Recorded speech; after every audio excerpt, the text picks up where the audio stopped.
মাগরিবের পরে কারোর সঙ্গে কথা না বলে এই দোয়াটি 7 বার পরে আল্লাহ তাআলার কাছে যা চাইবেন আল্লাহ আপনাকে তাই দান করবে।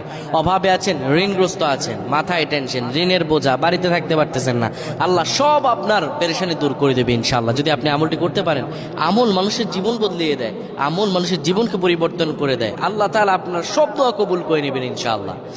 মাগরিব নামাজের পরে কিবলামুখী হয়ে থাকবেন, কারোর সঙ্গে কথা বলবেন না, কারোর সঙ্গে কথা না বলে কিবলামুখী হয়ে আপনি পড়বেন আল্লাহুম্মা আজিরনা মিনান নার, আল্লাহুম্মা আজিরনা মিনান নার, আল্লাহুম্মা আজিরনা মিনান নার।